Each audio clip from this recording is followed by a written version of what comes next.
সব সময় মাংস রান্নার সময় দাও, আরেকবার দাও, আরেকটু দাও। হ্যাঁ হয়েছে। মাখিয়ে সব কাটা মশলা দিয়ে করছি, মানে বাটা কোনো মশলাই নেই এখানে। এটা হচ্ছে আপনার চিকেনের একটা রেসিপি করছি। একদম দেখেন ছোট ছোট করে কেটেছি, ছোট ছোট করে কেটেছি। এটা একদম সুন্দর করে কিভাবে রান্নাটা করি তাদের সঙ্গে শেয়ার করব। এই যে সব কাটা মশলা দেখেন, সব কিন্তু কাটা মশলা, এখানে কোনো ধরনের বাটা মশলা নেই, ঠিক আছে। আর এটা হচ্ছে খাসির মাংস। দাও তেল দাও, আর একটু দাও। হয়েছে হয়েছে হয়েছে, বেশি হয়ে গেছে। বন্ধ করে দাও।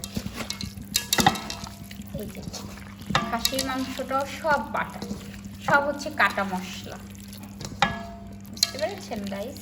সব হচ্ছে কাটা মশলা।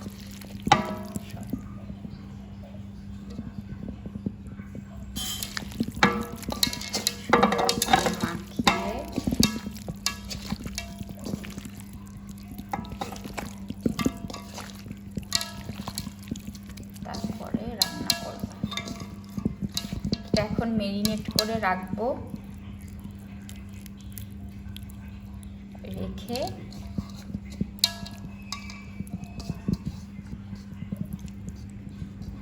বিশেষ একজনের জন্য রান্না করছি, খাবার রান্না করে পাঠিয়ে দিব তার জন্য।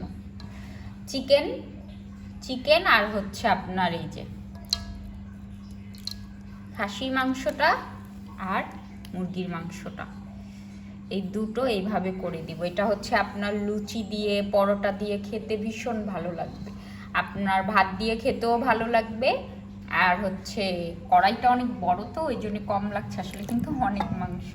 আমি একটু ছোট ছোট কড়াইতে আমি রান্না করতে পারি না, আমার নাড়াচাড়া করতে ভীষণই সমস্যা হয়। আমি অনেক বড় বড় কড়াইয়ে রান্না করি, আমার ভালো লাগে।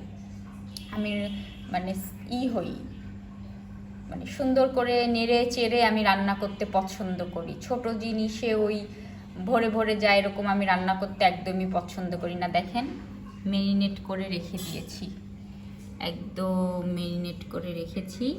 এখন এটা সুন্দর করে ঢেকে রেখে তারপরে সুন্দর কষিয়ে কষিয়ে আমি রান্না করব। সবাই ভালো থাকবেন, দোয়া করবেন। আল্লাহ হাফেজ।